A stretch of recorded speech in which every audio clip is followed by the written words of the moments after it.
ये जो अलग-अलग मत संप्रदाय हैं सनातन धर्म में, अद्वैत, द्वैत, विशिष्टाद्वैत, आपके द्वैत में ही अलग-अलग कितने सारे हैं। शुद्ध अद्वैत शुद्धाद्वैत, विशिष्टाद्वैत है। और उसी में अचिंत्य भेदाभेद। तो इनका जहाँ पर जो अखाड़ों में जो मान्यता है वो किस प्रकार मिलती है? 13 अखाड़े हैं, वो तो आदि शंकराचार्य वाले। नहीं, आदि शंकर ने जिसको बनाया, जो इन्होंने बनाए वो 7 ही हैं। अच्छा। उसमें और शायद दूसरा ये कन्फ्यूज़न सनातनियों को दूर करना चाहिए कि अखाड़े क्यों बने, कब बने? ये चूँकि अखाड़े का विषय उठा तो हमको ज़रूर, जो मेरी नॉलेज है और मेरी एक किताब अभी आई है, अखाड़ों का गौरवशाली इतिहास, स्वयं मैंने बड़े रिसर्च से लिखा है। तो 1200 से पहले अखाड़ों का कोई इतिहास मिला नहीं हमको। और 1200 में भी तब मिला जब मोहम्मद गोरी ने पृथ्वीराज चौहान की हत्या 1192 के तराइन के द्वितीय युद्ध में कर दिया।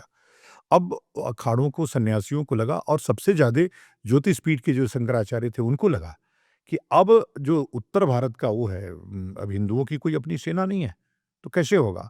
तो फिर उन्होंने निर्णय लिया कि अपने में से ही हमको सशस्त्र संन्यास देना पड़ेगा।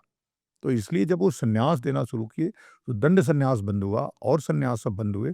तब उन्होंने सशस्त्र संन्यास दे करके और फिर इन अखाड़ों को की रचना की। सबसे पहला जो अखाड़ा बना, उसका नाम सभी देवताओं को आवाहित करके जो चूँकि अखाड़ा बना, इसलिए उसका नाम पड़ा आवाहन अखाड़ा।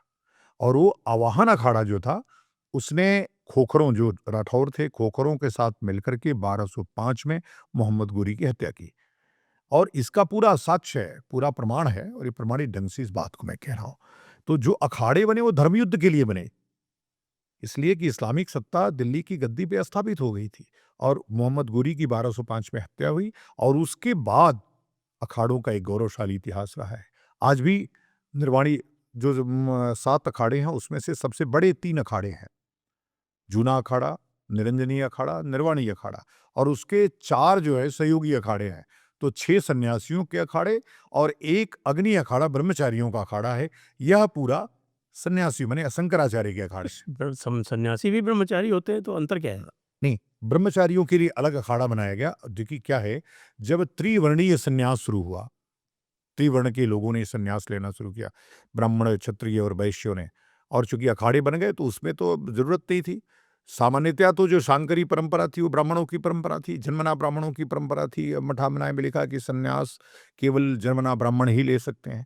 लेकिन ये जो संशोधन हुआ आगे चल कर के, त्रिवर्णीय कई जगह मिलता है शास्त्रों में उल्लेख।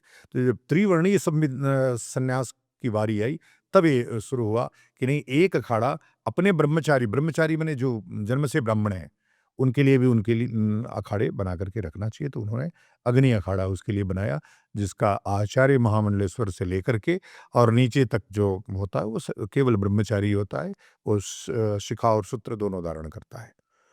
तो इस तरह से सन्यासी को शिखा और सूत्र वर्जित। हाँ, नहीं, वो तो उन्मोचन हो जाता है, शिखा तोड़ दिया जाता है, उन्मोचित हो जाती है, उखाड़ दी जाती है।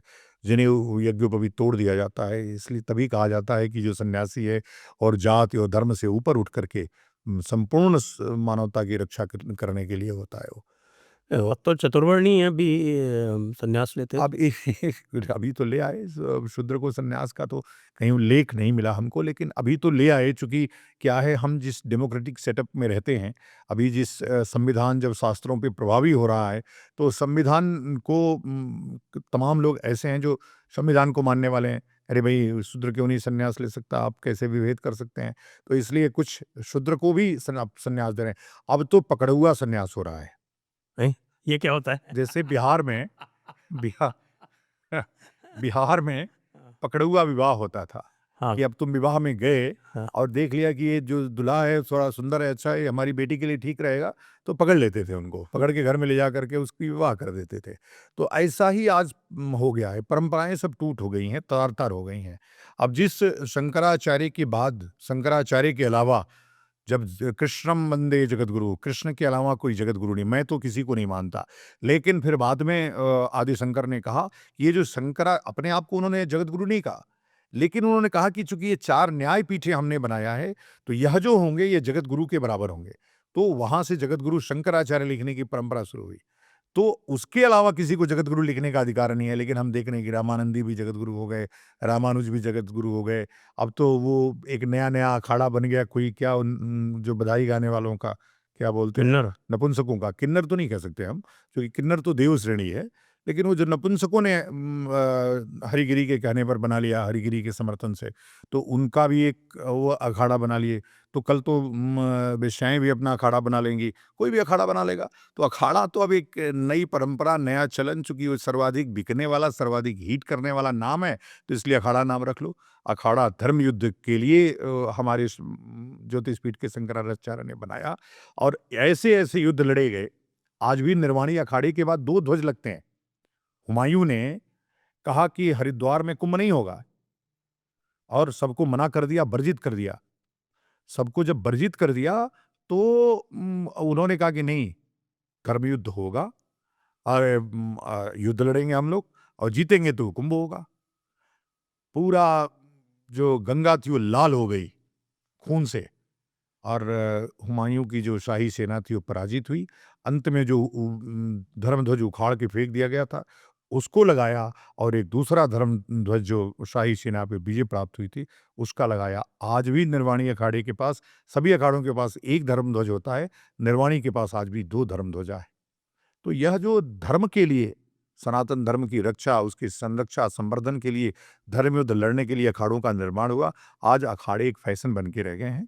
उसको अब ज़रूरत है, चूँकि फिर से एक बार जिस प्रकार से इस्लामिक व्यवस्थाएँ बढ़ रही हैं, उन इस्लामिकों से लड़ने के लिए केवल एकमात्र माध्यम है अखाड़ा और कोई नहीं लड़ पाएगा। खालसे खत्म हो गए। जो खालसा बना या इन्होंने गुरु गोविंद सिंह ने बनाया, वह परंपरा बिल्कुल अब खालिस्तानियों के हाथ में खेल रही है। तो उससे आशा करना, अपेक्षा करना ठीक नहीं है। आरएसएस एक राष्ट्रवादी संगठन है, उससे भी बहुत आशा हम युद्ध की नहीं कर सकते। हम फिर से जो हमारी आशा और उम्मीद है, उसी धर्म योद्धाओं से है जिन्होंने 12वीं शताब्दी से लेकर के और 19वीं शताब्दी तक लगातार धर्म युद्ध लड़ कर के इस विपरीत परिस्थितियों में चंगेज़ों से, हूणों से, शकों से, मुगलों से, अंग्रेज़ों से इस धर्म को बचा कर के रखा और आज भी हम कुंभ कर रहे हैं, गंगा स्नान कर रहे हैं, तीर्थों का आवाहन कर रहे हैं। ये असर फिर से उन अखाड़ों को पुनर्गठित करना पड़ेगा। अगर हम पुनर्गठित नहीं कर पाए, तो सनातन धर्म का सत्यानाश हो जाएगा।